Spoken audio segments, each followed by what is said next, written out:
Karena sahabat Nabi kalau habis sholat biasanya berzikir, berdoa, doanya panjang.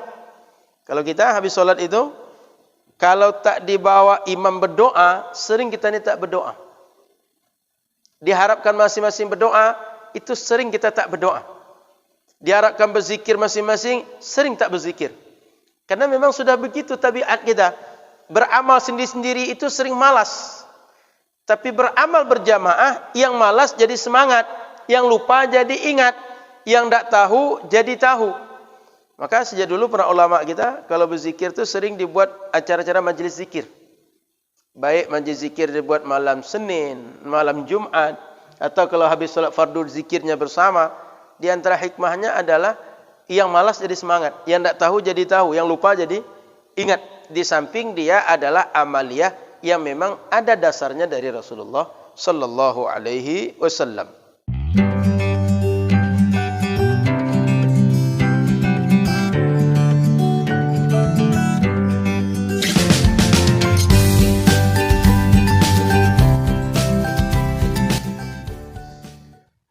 Assalamualaikum warahmatullahi wabarakatuh.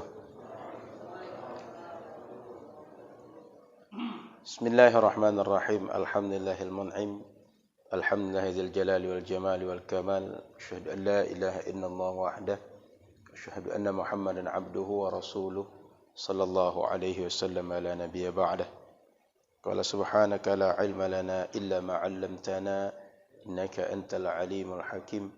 Wa qala rabbi shrah li sadri wa yassir li amri wahlul 'uqdatam min lisani yafqahu qawli.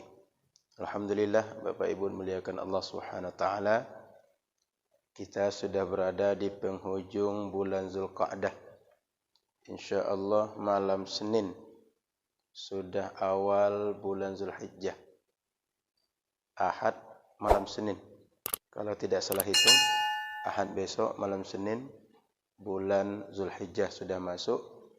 Maka kalau ada di antara kita yang kurban, dianjurkan tidak lagi potong kuku, potong bulu-bulu yang ada di badan sejak malam hari Senin sampai nanti disembelih hewan kurban.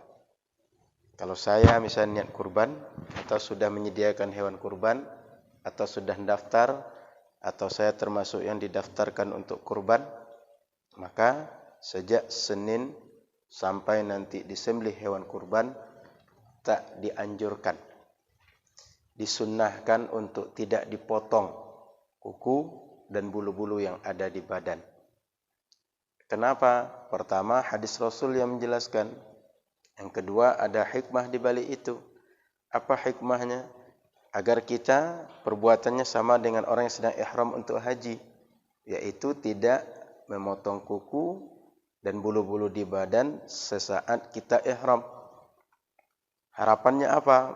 Kalau nanti di akhirat kita semua bebas dari api neraka, itu semua anggota badan tak ada satupun tempat untuk masuk api neraka. Bebas semuanya. Maka sunnah Rasul mengajarkan tak lagi motong kuku dan bulu di badan sejak awal bulan Zulhijjah. Maka dihitung sejak Ahad malam Senin besok insyaAllah. Maka perlu diingatkan untuk para peserta kurban. Baik, Bapak Ibu muliakan Allah Subhanahu wa taala. Kita masuk ke dalam kajian kita di halaman 34 kitab ini. Yang terjemahan ini 34. Satu lagi mungkin 30 berapa Habib? 32. وهيئاتها 15 خصلة رفع اليدين عند تكبيرات الإحرام وعند الركوع والرفع منه ووضع اليمين على الشمال والتوجه والاستعاذة والجهر في موضعه والإصرار في موضعه والتأمين. Ketemu? وقراءة سورة بعد الفاتحة والتكبيرات عند الخفض والرفع وقول سمع الله لمن حمده ربنا لك الحمد. Kita sampai ini kemarin di pekan lalu, bahwa di antara sunnah di dalam salat ketika kembali dari i'tidal kita tegak lagi membaca Sami Allahu liman hamidah. Bacaan bagi imam, bacaan bagi makmum, solat sendirian, solat berjamaah sama. Wat tasbihu fir ruku'. Kemudian baca tasbih ketika ruku'. Subhana rabbiyal azimi wa bihamdih. Subhana rabbiyal azimi wa bihamdih. Subhana rabbiyal azimi wa bihamdih. Was sujudi, dan tasbih ketika sujud. Subhana rabbiyal a'la wa bihamdih. Subhana rabbiyal a'la wa bihamdih. Subhana rabbiyal a'la wa bihamdih. Wa wad'al yadaini 'alal fakhidaini fil julusi. Ketika kita duduk tasyahud awal, duduk di antara dua sujud, kemudian tasyahud akhir, letakkan kedua tangan di atas kedua paha. Tangan kanan di atas paha kanan, tangan kiri di atas paha kiri. Yabsutul yusra wa yaqbidul yumna illa al-musabbihah. Ketika tasyahud akhir, telunjuk mengisyaratkan tauhid, lalu semua jari selain jempol kita kita kepalkan. Kita kepalkan, kemudian ditutup oleh ibu jari, lalu telunjuk diisyaratkan. Fa innahu yushiru biha mutasyahhidan.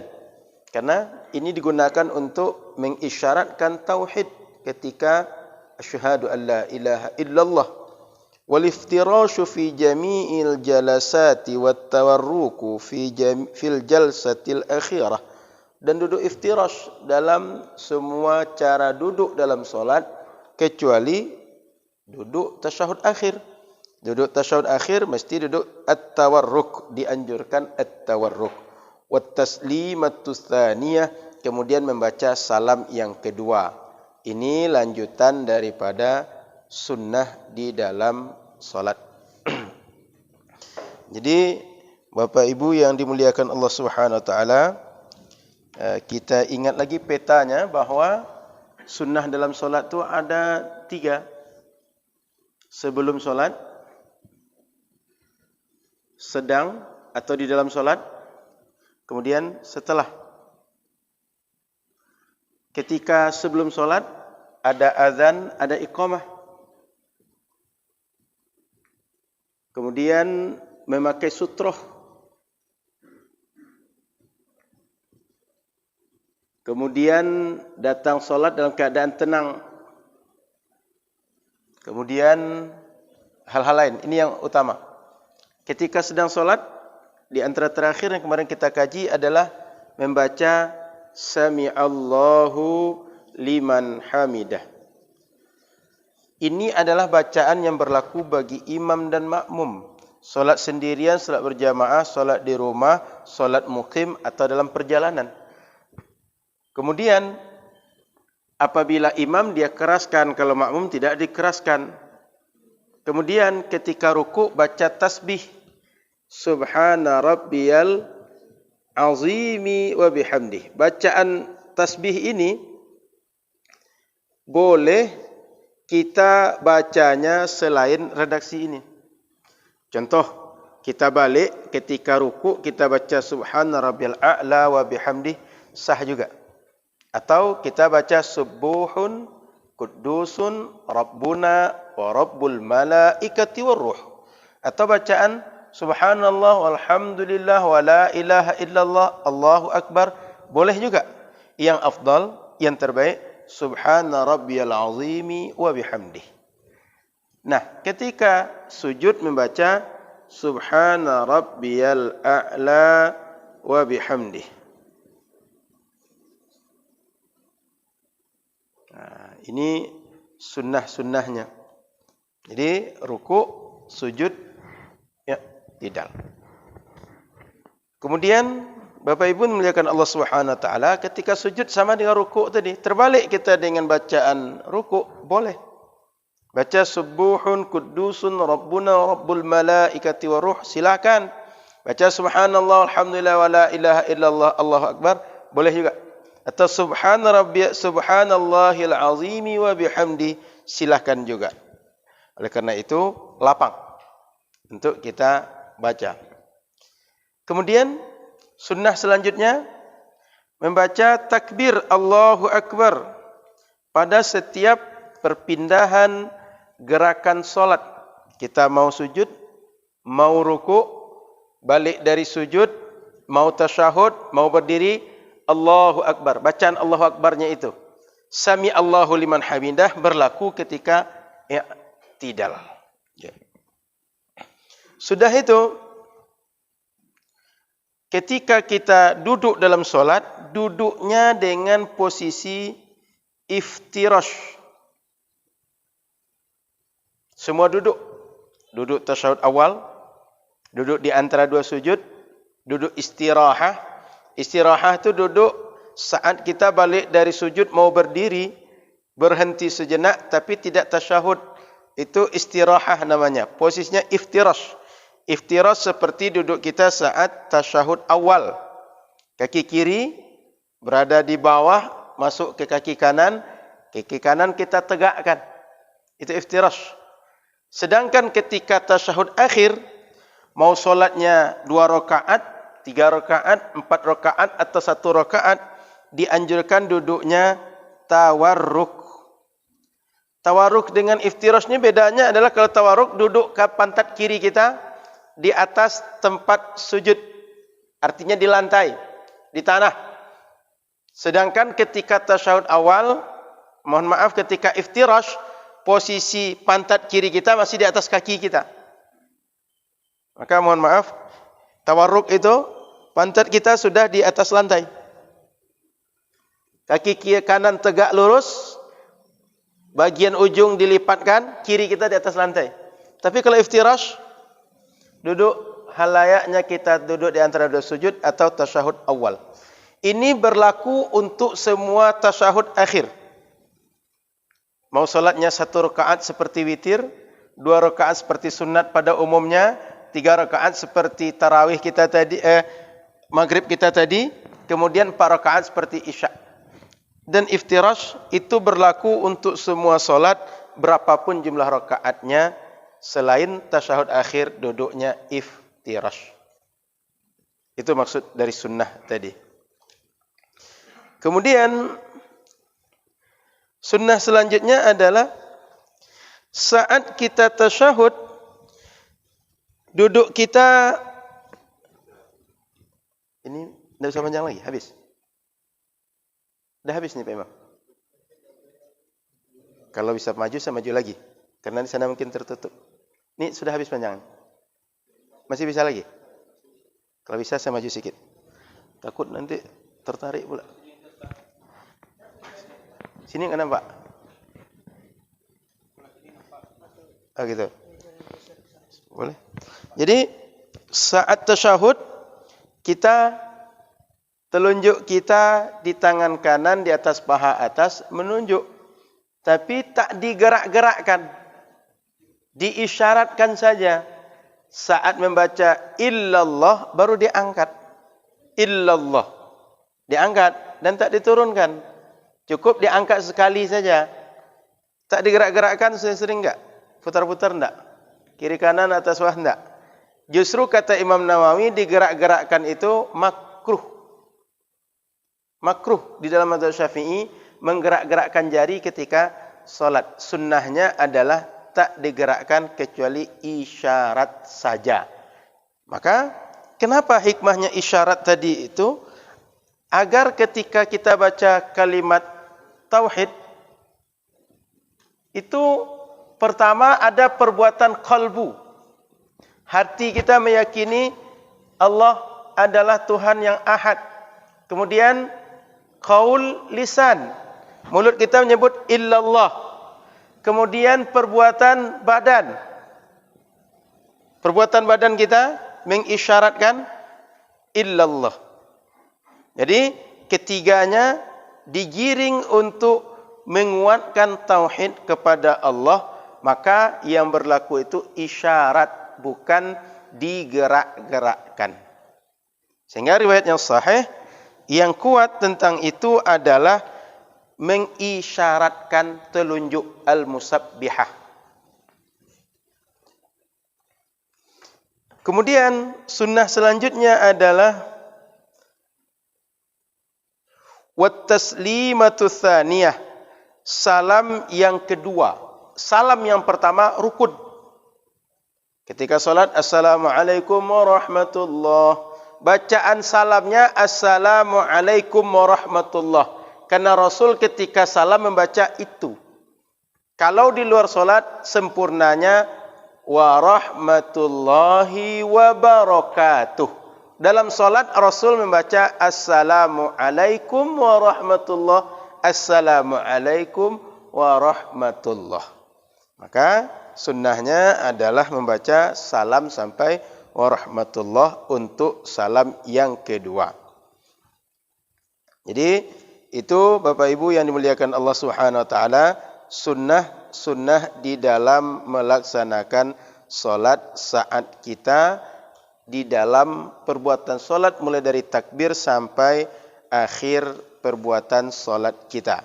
Baik, silakan kalau ada pertanyaan.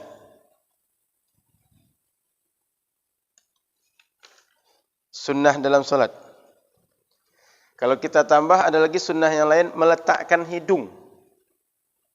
Kan yang wajib kepala, hidung sunnah. Maka kalau sempat hidung kita tertutup oleh masker, kita cuma sedang tidak melakukan yang sunnah. Kalau tertutup, dia bukan tertutup masalahnya, tapi meletakkan. Meletakkan kalau dia tertutup, tidak tertutup berarti sama saja. Dan ketika dia tertutup, kalau ada hajat, ada kebutuhan, ada tujuan yang memang benar, tujuan yang bukan dia sia-sia, dibuat-buat saja, dia justru dianjurkan oleh syariat. Seperti yang sudah kita bahas, bahwa mulut kita apabila ditutup tanpa ada keperluan, itu tak boleh. Makruh dalam salat. Tapi ada keperluan, boleh. Bahkan justru dianjurkan untuk menutup mulut ketika perlu. Contoh, menguap dalam salat. Kalau menguap dianjurkan, tutup. Falyumsik fah, hendaklah dia tutup mulutnya. Maka kata para ulama, seandainya tidak ada kepentingan, tidak ada keperluan, tidak ada tujuan, itu makruh hukumnya ditutup-tutup mulut. Karena kalau tutup mulut bisa jadi membaca huruf-huruf hijaiyah, membaca bacaan salat itu enggak fasih, enggak sesuai dengan cara membaca yang sepatutnya. Jadi meletakkan hidung bersamaan dengan kepala itu hukumnya sunnah. Kemudian sunnah selanjutnya adalah saat kita sujud, dahulukan lutut baru tangan kita, bukan sebaliknya. Dan saat kita balik dari sujud menuju berdiri, beriktimat atau bersandar dengan telapak tangan, biyadaihi, bukan dengan kepalan atau dengan punggung tangan atau dengan tinju, tapi dengan kedua telapak tangan saat kita berdiri dari sujud.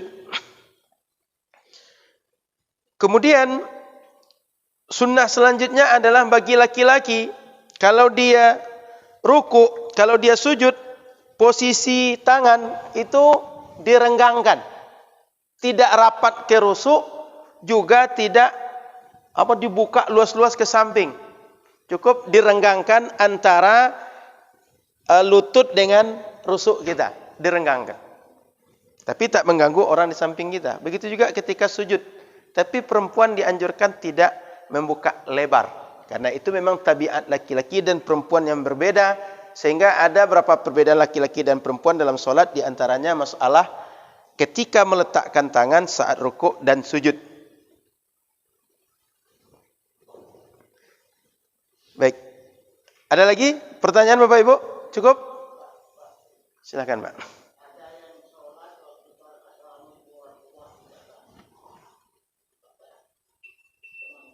Baik. Ketika kita sholat, kemudian selesai salam, apakah perlu dibuka ke kanan, buka ke kiri? Tidak. Dan tidak ada penjelasan riwayat tentang itu. Itu mungkin kebiasaan kita saja, Pak. Nah, itu. Jadi, adakah sunnahnya begitu? Tidak. Adakah suruhan seperti itu? Tidak. Sudah, Pak? Baik. Silakan, ada lagi? Baik. Selama ini kita melakukan sunat dalam salat itu, tapi kita tidak tahu bahwa itu sunat. dapat pahala, Pak. Yang repot itu sunnah dikerjakan, yang wajib ditinggalkan. Maka orang awam kalau dia dipandukan, dipedomankan tata solat dengan lengkap rukun dan sunnah, dia beruntung. Sehingga dia tahu tidak tahu mana yang rukun, tapi dia mengerjakan yang rukun, dia mengerjakan yang sunnah. Tapi bila dia tahu, kemudian dia mengerjakan yang sunnah, meninggalkan yang wajib, dia berdosa. Dia sengaja meninggalkan sunnah, dia tak dapat pahala. Tapi orang awam, dia tidak tahu. Ini rupanya sunnah, saya buat saja, dia dapat pahala. Jadi, dapat pahala. Maka, lakukan saja tata cara solat yang disuruhkan guru-guru kita, orang tua kita. Apalagi memang orang alim yang menyuruh kita untuk melakukan. Mengajarkannya adalah orang alim. Sudah? Sebelum saya pindah ke kajian selanjutnya, sunnah yang berikutnya adalah selesai kita tasyahud, fil alamina innaka hamidum majid, dianjurkan baca doa. Nabi biasa baca doa ketika itu. Di antaranya istighfar. Allahumma ighfir li ma qaddamtu wa ma akhartu wa ma asrartu wa ma a'lantu wa ma anta a'lamu bihi minni antal muqaddim wa antal muakhir. Banyak doa Nabi. Berlindung daripada fitnah dunia, fitnah hidup dan fitnah setelah mati, berlindung dari fitnah kubur dan fitnah akhir zaman dan seterusnya. Maka kalau kita bisa berdoa setelah tasyahud akhir, sebaiknya berdoa. Itu satu di antara waktu yang disunnahkan berdoa. Nabi mengajarkan bentuk redaksi doa waktu itu. Nah, kalau bisa, amalkan. Baik, kita masuk sunnah setelah solat. Yang tadi sempat kita buat. Setelah solat ini ada beberapa sunnah. Di antaranya membaca istighfar. Kemudian berzikir. Kemudian memperbanyak doa setelah solat. Dan redaksi zikir, istighfar, tasbih dan segala macam setelah solat ini banyak redaksinya. Kita akan bacakan berapa redaksi sehingga kalau kita mendengar sebagian imam, dia baca Allahumma antas salam, la ilaha illallah wahdahu la syarikalah. Yang lain tak baca itu. Kita tengok. Masing-masing mereka ada ilmunya dari riwayat Nabi hadis Nabi sallallahu alaihi wasallam. Yang pertama tentang istighfar. Kemudian tentang doa dan zikir. Tentang doa dulu. Rawa Abu Umamah radhiyallahu taala anhu qala qila li Rasulillah sallallahu alaihi wasallam ayyud du'a'i asma'. Ada sahabat yang tanya kepada Rasul, yang mana satu doa itu paling makbul, paling didengar Allah? Qal jawful lailil akhir wa duburus salawatil maktubat. Kata Nabi, doa yang makbul itu adalah pertama saat di penghujung malam. Kita bangun jam 3, jam 4 setelah solat, kita doa. Doa waktu itu doa makbul. Ujung malam dekat-dekat dengan subuh itu doa makbul. Kalau bahasa kita waktu Ramadan, waktu sahur. Saat sahur itu adalah waktu doa makbul. Yang kedua, kapan? Di setiap selesai solat. Terutama solat fardu. Maka setiap selesai solat fardu, dianjurkan banyak berdoa. Kemudian, dalam hadis yang lain, sahabat Ibnu Abbas bercerita, wa kuntu a'rifu inqidha'a salati Rasulillah sallallahu alaihi wasallam bitakbir. Aku tahunya Rasulullah sudah selesai salat kalau sudah terdengar suara takbir. Selesai salat Nabi baca Allahu akbar, Allahu akbar, Allahu akbar, Allahu akbar. Ibnu Abbas di rumah karena masih kecil. Karena masih kecil di rumah dengar selesai solat Nabi. Atau kalau beliau ikut solat jamaah, posisi di belakang. Karena di zaman Nabi itu kalau orang solat jamaah yang ulin nuha, yang sudah dewasa, posisi tegaknya di depan, duduk di depan. Yang anak-anak yang kecil di belakang. Kalau yang kecil di belakang, dia kan boleh jadi paham bacaan solat, boleh jadi tidak. Ibnu Abbas, dia masih kecil. Dengar Nabi sudah baca Allahu Akbar, Allahu Akbar, Allahu Akbar. Oh, Nabi dah selesai solat nih. Berarti bacaan Nabi keras. Kalau lunak, tidak mungkin terdengar. Tidak mungkin terdengar oleh orang di rumah. Kalau lunak, berarti bacaan Nabi keras. Maka zikir Nabi suara keras. Kemudian dalam hadis yang lain, wa an Thauban radhiyallahu taala anhu qala kana an-nabiy sallallahu alaihi wasallam idza sarafa min salatihi istaghfarallaha thalatha. Nabi kalau sudah selesai salat istighfar kepada Allah 3 kali. Maka kita habis salat astaghfirullahal azim alladzi la ilaha illa huwal hayyul qayyum wa atubu ilaih. Atau redaksi yang lain 3 kali. Wa qala, kemudian setelah itu baca Allahumma antas salam wa minkas salam sampai akhir. Qila lil Auza'i wa huwa ahadu ruwatih kaifal istighfar. Kemudian ditanya pada Imam Auza'i yang tadi meriwayatkan hadis tentang bahawa Nabi selesai salat baca istighfar. Qal taqulu astaghfirullah astaghfirullah. Nabi kan baca istighfar. Gimana istighfarnya Imam Auza'i? Imam Auza'i salah satu periwayatnya. Kata beliau baca astaghfirullah. Baca astaghfirullah. Maka baca astaghfirullah boleh. Astaghfirullahal azim boleh. Astaghfirullahal azim alladzi la ilaha illa huwal hayyul qayyum wa atubu ilaih. Boleh juga. Atau mana tahu baca sayyidul istighfar. Allahumma anta rabbi la ilaha illa anta khalaqtani wa ana 'abduka wa ana 'ala ahdika wa 'adika mastata'tu. A'udzu أبو لك بنعمتك علي وأبو بذنبي فاغفر لي فإنه لا يغفر الذنوب إلا أنت. Terserah yang mana satu istighfar yang dibaca. Minimal astaghfir. Kemudian dalam hadis sahabat Ibnu Zubair meriwayatkan, kana Ibnu Zubair radhiyallahu taala anhuma yuhallilu fi athari kulli salatin yaqul la ilaha illallah wahdahu la syarikalah lahul mulku wa lahul hamdu wa huwa ala kulli syai'in qadir wa la haula wa la quwwata illa billah wa la na'budu illa iyyah wa lahun ni'matu wa lahul fadlu wa lahul thana'ul hasan la ilaha illallah mukhlishina lahuddin walau karihal kafirun. Thumma yaqul kana Rasulullah sallallahu alaihi wasallam yuhallilu bihadza dubura kulli salatin. Ibnu Zubair, Abdullah bin Zubair, seorang sahabat, ketika selesai salat baca doa, baca tahlil seperti tadi. La ilaha illallah wahdahu la syarikalah yang panjang saya bacakan tadi. Kata beliau, Nabi baca zikir seperti itu setelah selesai salat fardu. Berarti imam kita baca la ilaha illallah wahdahu la syarikalah sampai akhir, ada riwayat yang menjelaskannya. Paham ya? Allahumma anta salam sudah tadi. Astaghfirullah sudah tadi. Lanjut. Ada redaksi yang lain.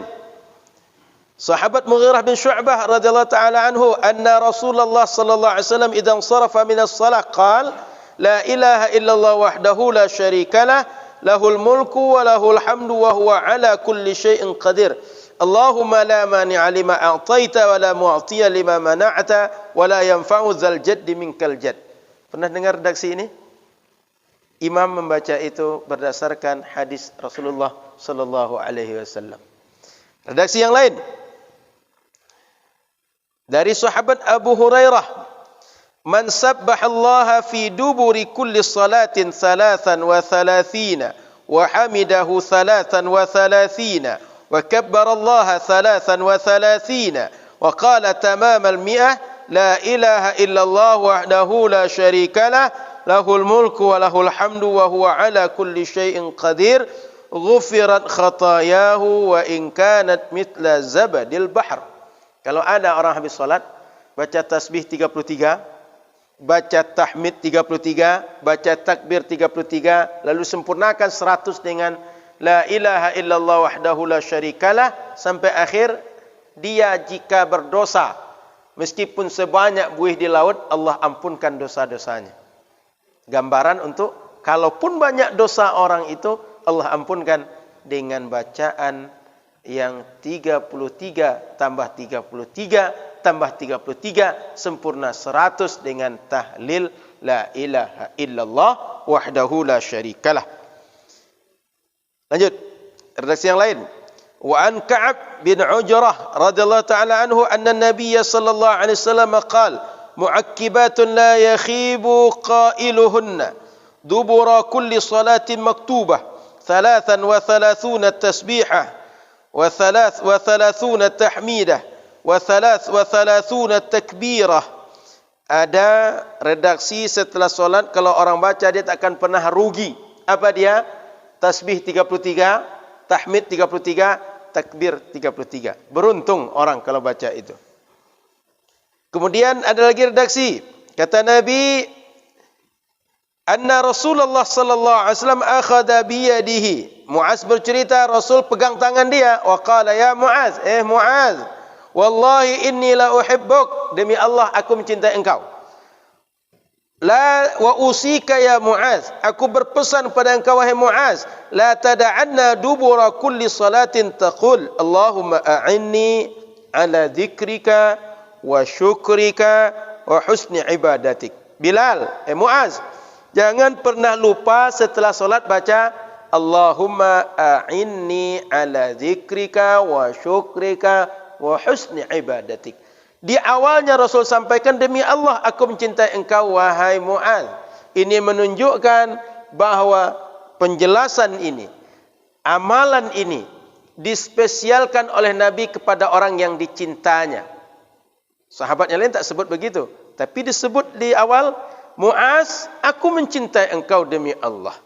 Jangan pernah lupa kalau selesai solat baca Allahumma a'inni ala dzikrika wa syukrika husni ibadatik. Kemudian dalam hadis dari sahabat Uqbah ibn Amir radhiyallahu taala anhu qala amarani Rasulullah sallallahu alaihi wasallam an aqra'a bil muawwidhataini dubura kulli shalah. Nabi menyuruh aku setelah salat baca al muawwidhataini, qul a'udzu birabbil falaq dan qul a'udzu birabbin nas. Wa fi riwayati Abi Daud bil muawwidzat. Rasul dalam riwayat Abu Daud mengatakan yang disuruh baca setelah solat itu adalah qul a'udzu birabbil falaq, qul a'udzu birabbin nas dan qul huwallahu ahad. Pernah dengar orang begitu? Habis solat baca 3 tadi? Qul ahad, qul a'udzu birabbil falaq, qul a'udzu birabbin nas. Artinya kalau terdengar ada orang bacanya sebagian dari yang tadi itu, yang lain sebagian lagi dari yang tadi itu, berarti dia telah menjalankan, telah melaksanakan sunnah Rasulullah. Kalau baca semuanya, lebih baik lagi. Apalagi kalau waktu kita panjang, zaman pandemi, kita tak bisa kemana-mana, PPKM. Kita mau kerja, tak diizinkan kerja, mesti WFH. Mending duduk habis solat. Mau keluar, ketemu orang banyak. Tak boleh juga. Daripada ketemu orang, mending ketemu Allah melalui zikir. Habis solat, baca dulu zikir-zikir mana yang hafal di antara sekian banyak zikir yang diajarkan Rasulullah melalui banyak sahabatnya. Kemudian ada lagi redaksi zikir yang lain.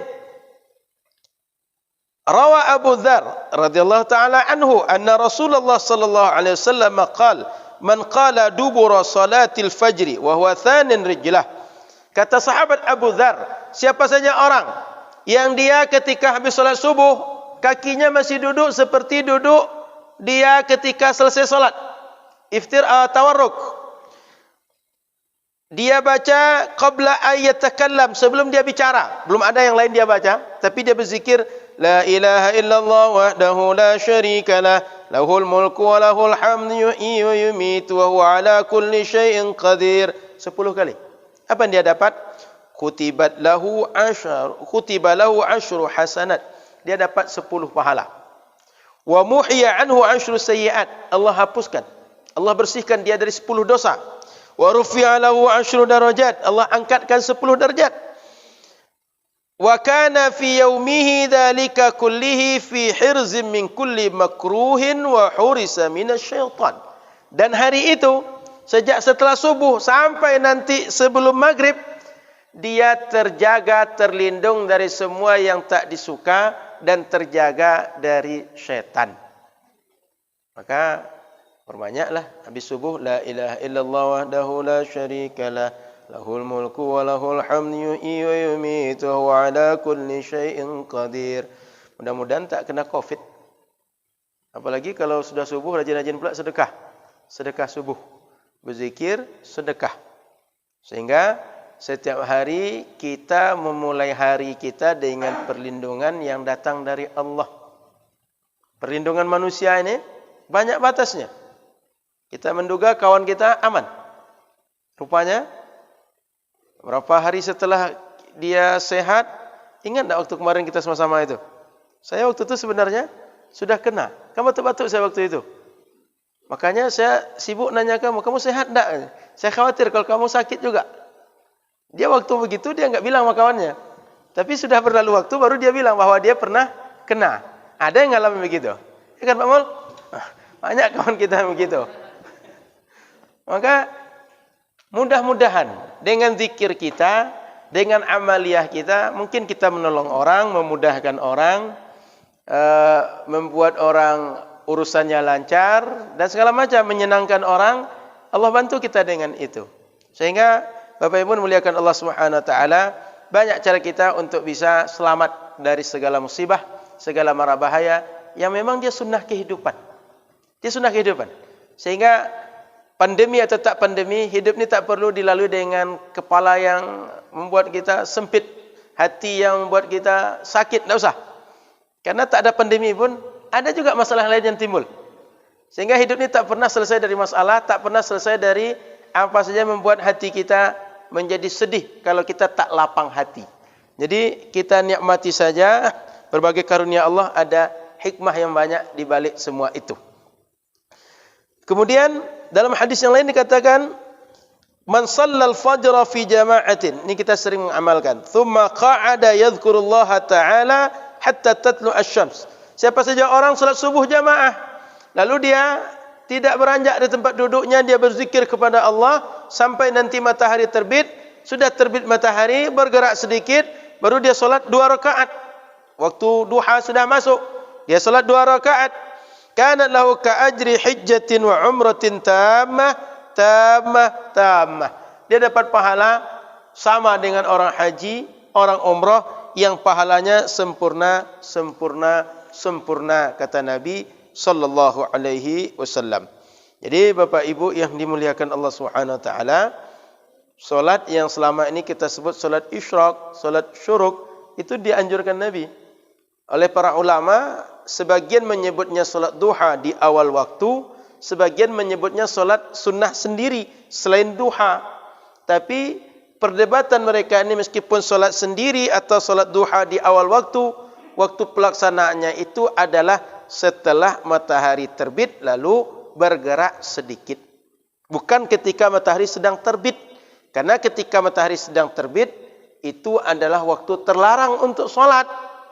Maka kita mau meniatkan isyraq, mau meniatkan duha, silahkan. Tapi waktunya sudah lewat dari matahari terbit.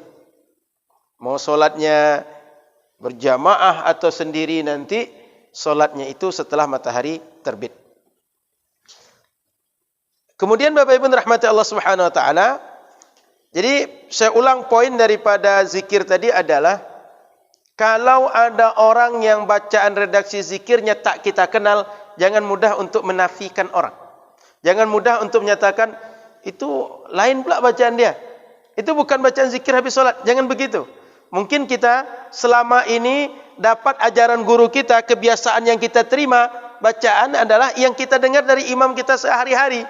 Di masjid lain, amalannya, imamnya membaca redaksi zikir, ada dari hadis Nabi, tapi tak sama dengan imam kita. Jadi, saya sengaja membacakan banyak redaksi tadi untuk menggambarkan bahwa redaksi zikir setelah solat banyak riwayat hadis Nabi. Paham Bapak Ibu? Maka, jangan kita menganggap bahwa orang lain ketika mengamalkan selain yang kita amalkan, dia tak sah, dia tak mengamalkan sunnah, dia berbeda. Bukan. Dia dapat ilmu tak sama dengan kita saja. Nah, itu. Baik, sunnah yang kedua, setelah kita solat fardu, Dia anjurkan pindah tempat untuk sholat sunnah. Tadi sholat fardu, misalnya Pak In biasa di sini. Nanti kalau sholat sunnah pindah ke belakang, atau ke samping satu lagi, atau ke depan. Kenapa? Satu, anjuran Nabi. Yang kedua, kalau nanti di akhirat, tempat-tempat ini bersaksi bahwa kita berbuat, bahwa kita beramal soleh dengan sholat, ini bersaksi, yang depan bersaksi, yang samping bersaksi. Semakin banyak tempat yang kita gunakan untuk sholat, semakin banyak saksi yang akan menolong kita di akhirat. Kan di pengadilan kan ada saksi memberatkan dan saksi menguatkan. Betul? Ada yang menguatkan kita, ada yang memberatkan kita.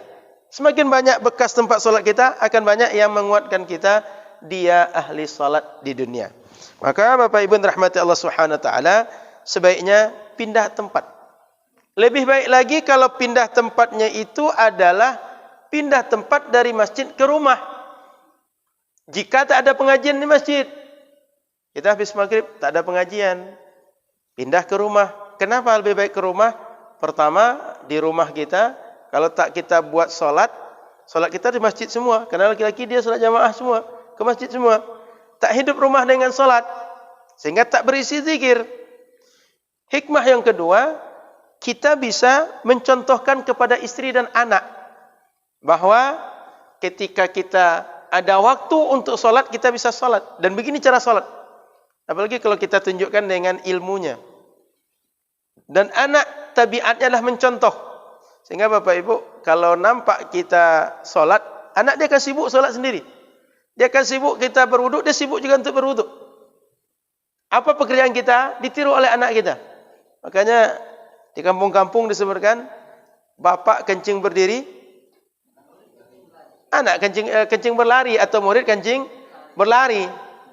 Biasanya tukang tiru itu kadang-kadang dia lebih daripada yang ditirunya. Makanya kalau tak kita tirukan yang baik, anak akan dapat tiruan yang tidak baik. Kalau kita salat di rumah, dia meniru pekerjaan yang baik, yaitu salat. Anak kita kan enggak tahu HP kan? Tapi coba tengok kalau kita main HP terus. Apalagi nampak bagi dia kita nonton ada film di situ. YouTube lah katakan. Atau film-film pendek, dia suatu saat akan minta sama ibunya. Dia menarik bagi dia menonton itu. Akhirnya dia kenal juga HP. Sesudah itu, begitu HP dikasih 5 menit ya. Iya kata dia. Diminta 5 menit, kalau tidak marah dia menangis. Merajuk dia. Maka kebiasaan baik kita tanamkan, kalau tidak kebiasaan buruk ia menguasai anak-anak kita. Kata orang Arab, ya'ishul fata bima ta'awwadahu abuhu. Anak itu dia tumbuh berkembang dengan kebiasaan-kebiasaan yang ditanamkan orang tuanya. Kalau anak biasa dibawa ke masjid, tak ada kita, dia ke masjid juga. Tapi kalau anak tak biasa dibawa ke masjid, kita bawa dia ke masjid, dia tak ke masjid. Apalagi tak kita bawa. Sekedar diajak-ajak saja, dia tak akan ke masjid. Maka, sering mengajarkan filosofi, kalau ingin membentuk rebung, bambu. Kalau kami batuang. Kalau ingin membentuk bambu itu, ya dari kecil. Mau kita buat menjulai ke kiri, ke kanan, mau dia lurus, mau apa, dari kecil. Membuat bunga itu, kan kadang-kadang ada seni membentuk bunga ya. Kalau kita bentuk dari dia, mulai dia kecil batangnya, itu bisa dibentuk. Tapi kalau sudah kuat, kalau tidak patah bunga itu, perut kita yang disuntinya. Perut kita yang dirobek oleh bunga itu, oleh batang, oleh pokoknya. Maka anak-anak kita kalau dia sudah besar, seandainya dia tak melawan ke kita, mungkin lain akibat yang terjadi antara orang tua dengan anak, apalagi keras sama keras. Maka Nabi menganjurkan pindahlah ke rumah, supaya di rumah hidup dengan zikir, anak-anak terisi atau tercontohkan dengan yang baik. Sudah itu, kenapa kita dianjurkan pindah tempat ini? Ini balik, bukan pindah ke rumah, pindah tempat ini. Agar orang yang di luar kita, di belakang kita, tahu kita ini selesai solat. Kalau nak dikira orang kita masih solat nanti. Sehingga orang yang baru datang, ditepuknya punggung kita, dia ikut tasyahud dengan kita. Dah setengah jam ditunggu, enggak juga berdiri orang ni. Gitu. Kan bisa saja. Orang dia ingin berjamaah, karena masih nampak ada orang solat, dikiranya masih sholat, dia gabung dengan orang tadi, dia jadi jamaah. Rupanya orang sudah selesai sholat, tapi kalau dia pindah tempat, orang tahu, oh dia sudah selesai sholat, dia enggak sholat lagi. Nah, itu di antara hikmah kenapa dianjurkan habis sholat kita kita pindah tempat dari posisi sholat fardu. Jadi Bapak Ibu, kalau ada nampak orang pindah tempat ketika sholat sunnah, itu adalah menjalankan sunnah Rasulullah sallallahu alaihi wasallam. Kemudian sunnah selanjutnya, apabila kita di masjid lalu ada jamaah laki-laki, ada jamaah perempuan. Kalau ada jamaah perempuan, sebaiknya perempuan itu selesai solat segera pulang. Laki-laki dia berzikir dulu, supaya di luar tak terjadi pertemuan, campur baur, beradu laki-laki dan perempuan. Begitu perempuan sudah sampai di jalan agak jauh, sampai di rumah, laki-laki baru keluar. Sehingga ketika berangkat ke masjid, pulang dari masjid, kita tak bercampur baur, tak beradu, tak berjumpa laki-laki dan perempuan. Dulu sahabat Nabi begitu. Sehingga sahabat perempuan kalaupun ke masjid, dia tak berjumpa laki-laki. Begitu masuk masjid, pintunya beda. Begitu pulang, orang belum keluar, mereka dah pulang. Begitu mereka dah sampai rumah, laki-laki baru keluar. Karena sahabat Nabi, kalau habis sholat biasanya berzikir, berdoa. Doanya panjang. Kalau kita habis sholat itu, kalau tak dibawa imam berdoa, sering kita ni tak berdoa. Diharapkan masing-masing berdoa, itu sering kita tak berdoa. Diharapkan berzikir masing-masing, sering tak berzikir. Karena memang sudah begitu tabiat kita. Beramal sendiri-sendiri itu sering malas. Tapi beramal berjamaah, yang malas jadi semangat. Yang lupa jadi ingat. Yang tak tahu jadi tahu. Maka sejak dulu para ulama kita, kalau berzikir itu sering dibuat acara-acara majlis zikir. Baik majlis zikir dibuat malam Senin, malam Jumat. Atau kalau habis solat fardu zikirnya bersama. Di antara hikmahnya adalah yang malas jadi semangat, yang tak tahu jadi tahu, yang lupa jadi ingat. Di samping dia adalah amaliyah yang memang ada dasarnya dari Rasulullah sallallahu alaihi wasallam. Baik. Kemudian sunnah yang keempat, setelah solat fardu, sunnahnya adalah begitu kita keluar dari masjid, keluar ke tempat yang menjadi hajat kita. Tak sana kemari dulu. Tak mau tahu tak jalih dulu. Tapi dah selesai solat, kita mau pulang ke rumah, langsung ke rumah. Kita selesai solat, ke kantor aja. Kita kadang-kadang kan, apalagi orang kita ni, banyak betul singgahnya. Kama tadi, kama saji. Padahal kalau dirinci apa pekerjaannya, makan sudah, ke masjid sudah, kemudian merokok sudah juga, kemudian singgah rumah mertua sudah juga. Gitu. Dirinci semua pekerjaan, banyak pekerjaan sudah diselesaikan. Alasan cuma satu, kemana tadi? Ke masjid. Maka Nabi menganjurkan, kalau selesai solat, segera ke tempat pekerjaan, pulang ke rumah, atau aktivitas kita yang semestinya kita buat. Fa idza faragta fansab. Selesai satu ibadah, selesai satu amal, segera berbuat amal yang lain. Saya 2016 di Jepang, 1 bulan lebih kurang. Itu orang Jepang itu kalau di kendaraan atau turun dari di kendaraan di halte atau di tempat-tempat dia pindah atau menuju tempat kerja, itu jarang orang Jepang itu jalan santai-santai. Jalan itu seperti yang terburu-buru, macam orang mau jatuh semua. Macam orang mau tertarungnya kalau berjalan itu. Itu coba tengok film-film Jepang. Itu realnya begitu.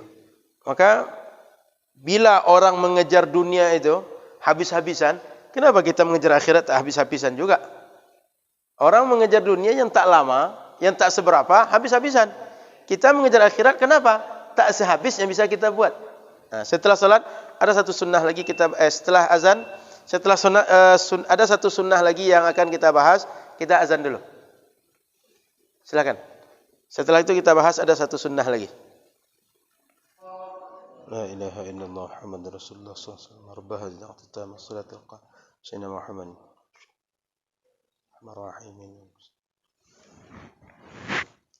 Nah, pembahasan yang keempat setelah solat adalah bersalaman. Biasa kita salaman habis solat.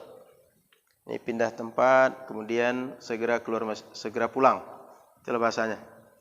segera pulang atau ke tempat kerja atau aktivitas. Yang keempat, bersalaman. Kata Imam Al-Izz bin Abdissalam, Sultanul Ulama. Sultanul Ulama itu artinya di antara para ulama, beliau pemimpinnya di zaman beliau itu. Semuanya adalah ulama juga, tapi menganggap beliau lebih dibanding yang lain. Apa kata beliau? Innaha minal bid'il mubahah. Perbuatan bersalaman. Bersalaman ini maksudnya bukan baca assalamualaikum. Berjabat tangan adalah perbuatan yang baru muncul tapi diperbolehkan oleh syariat. Diperbolehkan oleh syariat.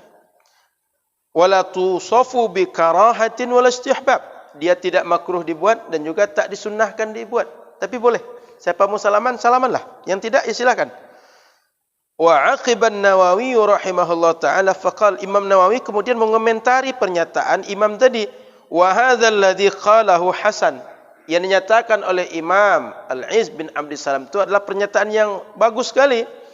Wal mukhtar, dan menurut saya memilih ayyuqal insafaha man kana ma'ahu qabla shalah famubahah kama dzakarna.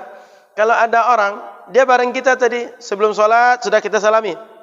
Setelah salat itu mubah hukumnya kita salami. Wa insafaha man lam yakun ma'ahu qablaha mustahabbah. Tapi kalau seandainya sejak berjumpa sampai selesai sholat belum salaman, kayak saya dengan Pak Mul belum salaman sejak tadi, habis sholat saya salaman, kata Imam Nawawi yang begitu sunnah.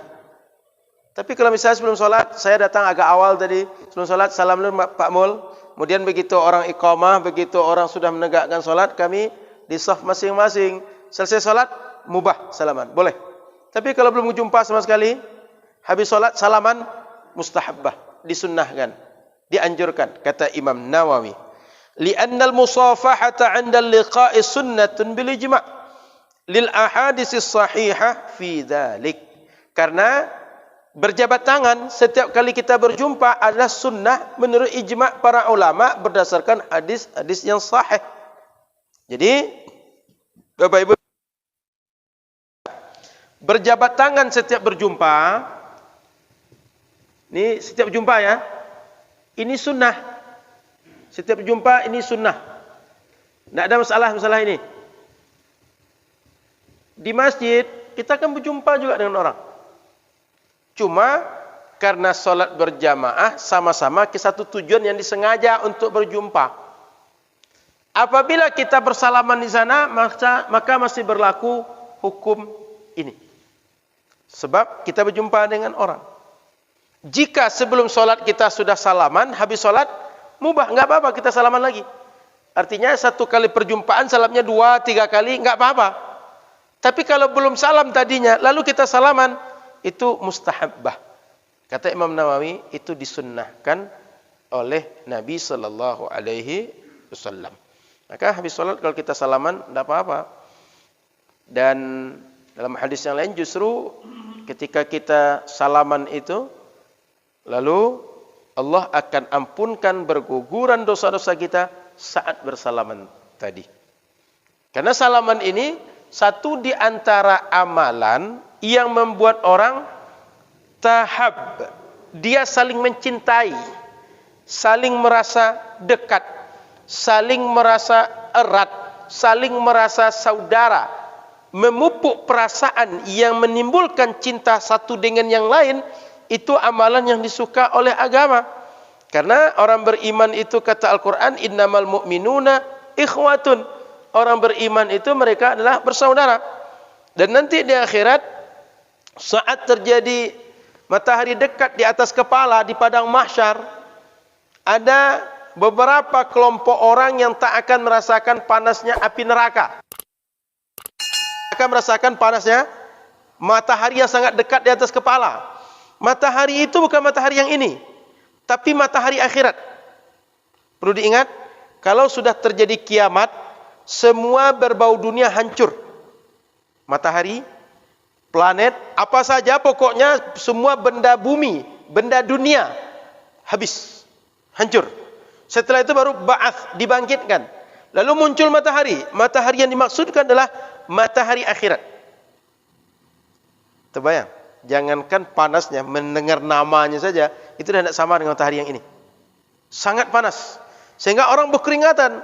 Dan orang sangat ketakutan. Sayyidah Aisyah pernah tanya kepada Rasul, Rasul, orang kalau enggak pakai baju saat itu, kalau semua orang enggak pakai sendal, enggak pakai baju, enggak pakai penutup kepala, mohon maaf, orang telanjang bugil waktu itu, apa orang enggak malu? Kata Sayyidah Aisyah.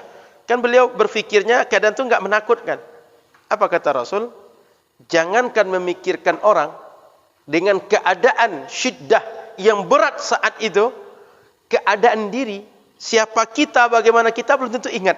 Apalagi nengok orang, apalagi memikirkan malu saya ditengok orang. Enggak akan terasa oleh orang saat itu. Maka saat matahari sangat dekat di atas kepala dan itu matahari akhirat, orang yang saling mencintai di dunia, dia tidak akan merasakan panas itu. Sudah itu saat manusia berkumpul semuanya, orang yang saling mencintai lillahi ta'ala itu kata Nabi, ala manabir, di atas mimbar-mimbar, yang mimbar itu berasal dari nur, bercahaya terang. Bayangkan kalau ada mimbar, kita punya mimbar di sini, dia tinggi letaknya, dan tinggi letak itu nur cahayanya sangat terang. Sehingga para nabi, orang-orang syahid, orang-orang saleh merasa iri dengan orang yang di atas mimbar tadi. Siapa mereka?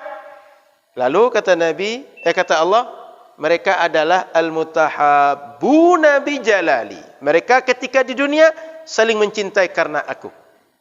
Dia sayang dengan saudaranya. Dia punya rasa kasih sayang dengan setiap muslim. Maka satu di antara sifat orang beriman itu yang sempurna imannya, dia punya rasa kasih sayang satu dengan yang lain. Dekat, akrab, hangat berjumpa dengan yang lain. Kalau tak begitu, dia kurang dalam memahami sunnah dan tak mengamalkan sunnah yang sangat dahsyat untuk di dunia dan di akhirat ini. Jadi Bapak Ibu dimuliakan Allah Subhanahu wa taala, bersalaman tadi bagian dari menghangatkan, mendekatkan, menimbulkan ukhuwah di antara kita, dan dia sunnah dibuat serta faedahnya sangat banyak di dunia dan di akhirat.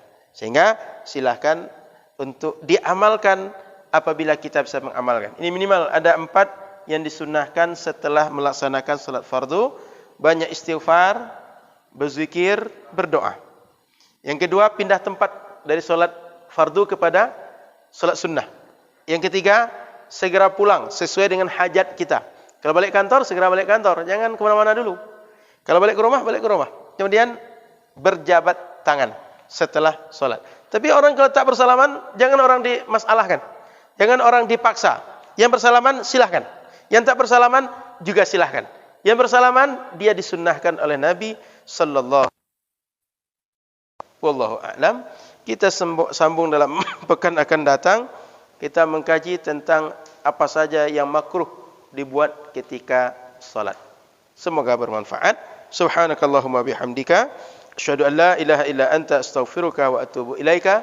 Assalamualaikum warahmatullahi wabarakatuh.